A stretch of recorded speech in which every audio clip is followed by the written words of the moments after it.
छत्तीसगढ़ के कांग्रेस नेताओं का दिल्ली का दौरा है। बड़ी खबर, प्रदेश कांग्रेस के अध्यक्ष दीपक बैज दिल्ली पहुंच गए।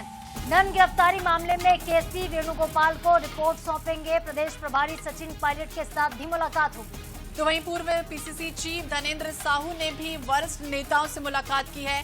युवा कांग्रेस अध्यक्ष आकाश शर्मा भी दिल्ली में ही मौजूद हैं और युवा कांग्रेस कार्यकारिणी को लेकर दिल्ली में डटे हैं आकाश। तो ये अहम खबर आपको बता दें, जहां दिल्ली पहुंचे हुए हैं, कूच किया हुआ है तमाम वरिष्ठ नेताओं ने कांग्रेस के, और मुलाकातों का जो सिलसिला है वो चल रहा है।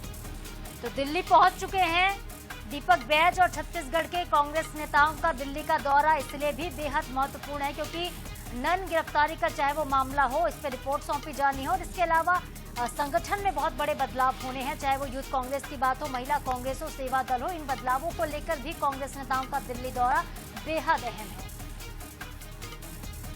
और ज्यादा जानकारी के लिए बात करेंगे दिल्ली से स्पर्श शर्मा, हमारे सहयोगी हमारे साथ जुड़ गए हैं। स्पर्श, क्या जानकारी, जिस तरह से दिल्ली दौरा हुआ है कांग्रेस नेताओं के, वरिष्ठ नेताओं का, और ऐसे में क्या कुछ होने वाला है नया? देखिए, छत्तीसगढ़ में कांग्रेस का संगठन सृजन अभियान जो है वो शुरू हो चुका है। उसके पहले चरण की जो कार्रवाई है वो लगातार जारी है। बूथ, मंडल और सेक्टर में जो नियुक्तियां हैं वो की जा रही है। इसी पृष्ठभूमि में प्रदेश कांग्रेस अध्यक्ष दीपक बैज आज दिल्ली पहुंच चुके हैं। दिल्ली में उनकी मुलाकात संगठन महासचिव केसी वेणुगोपाल से होगी। साथ ही साथ प्रदेश प्रभारी सचिन पायलट से मुलाकात करेंगे। कांग्रेस अध्यक्ष मल्लिकार्जुन खड़गे से भी मुलाकात करेंगे। वेणुगोपाल से जो मुलाकात होगी वो बेहद महत्वपूर्ण रहने वाली, क्योंकि इसी मुलाकात के दौरान संगठन सृजन कार्यक्रम को लेकर भी चर्चा होगी और साथ ही साथ नन गिरफ्तारी मामले की जो रिपोर्ट है वो वेणुगोपाल को सौंपेंगे दीपक बैज। तो इसलिए ये मुलाकात बेहद महत्वपूर्ण है। लेकिन कल भी जो वरिष्ठ नेता है कांग्रेस के धनेंद्र साहू, जो पूर्व पीसीसी चीफ है, उनकी मुलाकात हुई थी कांग्रेस के सीनियर नेताओं से।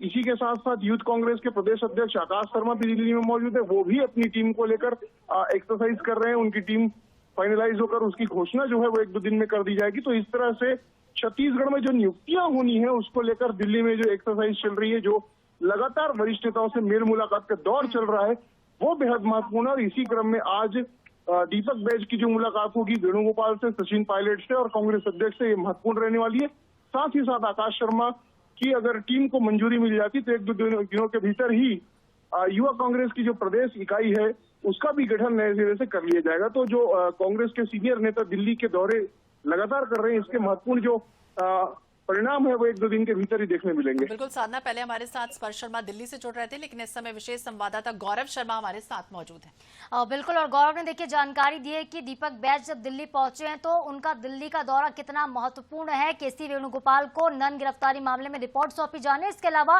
कांग्रेस की यूथ कार्यकारिणी को लेकर भी फैसला होना, जैसा कि गौरव ने यह बताया कि 2 दिन के भीतर हो सकता है कि लिस्ट सबके सामने। बहुत शुक्रिया आपका गौरव, फिलहाल तमाम जानकारियों के लिए। आप इस खबर पर नजरें बनाए रखिएगा।